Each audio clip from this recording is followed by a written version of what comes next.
let's head into the Panthers, who were 7-10 last season, and we get an entirely new coaching staff here on the Panthers. Head coach Frank Reich comes in. I think, personally, good hire. Thomas Brown comes over from the Rams as offensive coordinator.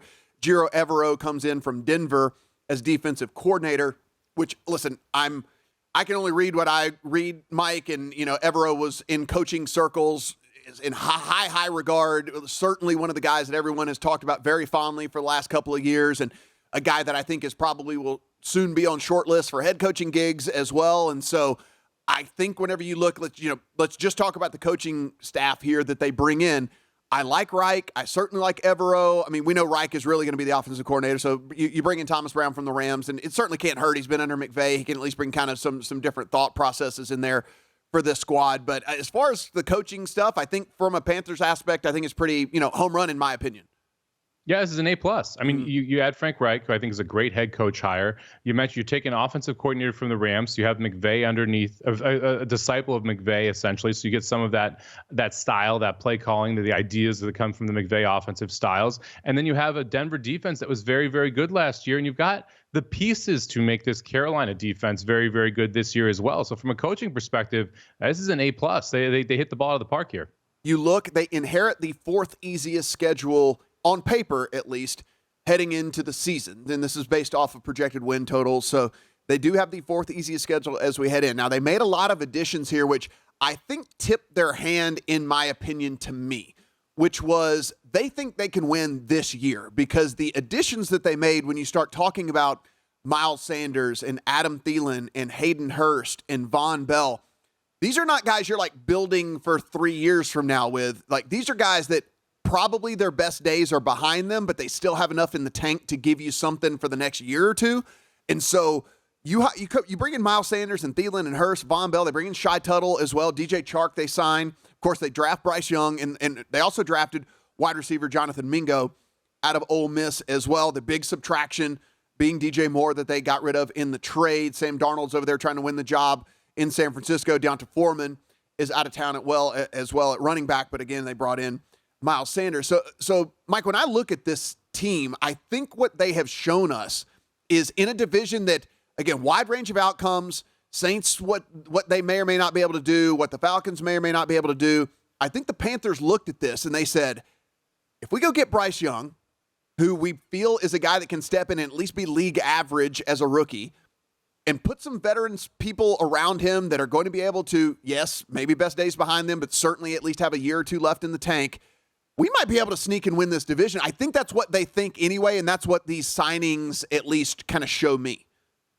Oh, they believe in Carolina. I mean, this is an organization that thought that they were going to compete for the division last year and the year before that. They were trying to address their quarterback position, and they believe they were able to do it through the draft here by getting Bryce Young.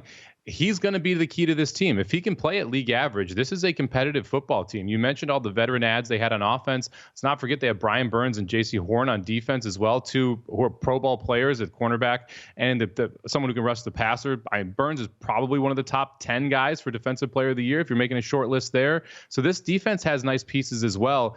And the schedule, you mentioned it, fourth easiest, plays out very, very well for this Carolina Panthers team. It's going to be all about whether or not Bryce Young from day one can step up and play good football. If he does, they can compete. The other move that tipped their hand, they added Andy Dalton as well as the backup quarterback. You don't want him to be your starter, but Andy Dalton is a very good backup just in case something happens to Bryce Young.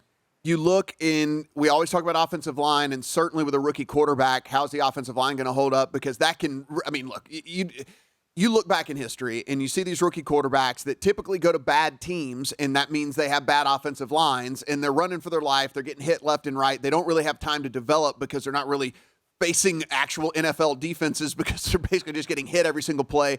They're not having to do much. Well, this offensive line is a different story. It's actually kind of middle of the pack here as we head into the season. So if they were to play kind of at their ceiling, we could be talking a top 10 type offensive line. Of course, they could also play to their baseline and be below that. But like Pro Football Focus has them 16th heading into the season. So dead center in the middle of the pack here. This is now year 2 for Ike Ekwonu, who played pretty well as a rookie. And so now we typically see with offensive linemen pretty big year 2 jumps for these guys as they're kind of learning the ropes in that first year. So now Ike Ekwonu there in year 2. Taylor Moton on the right side at right tackle, one of the very best pass blocking right tackles in all of the NFL.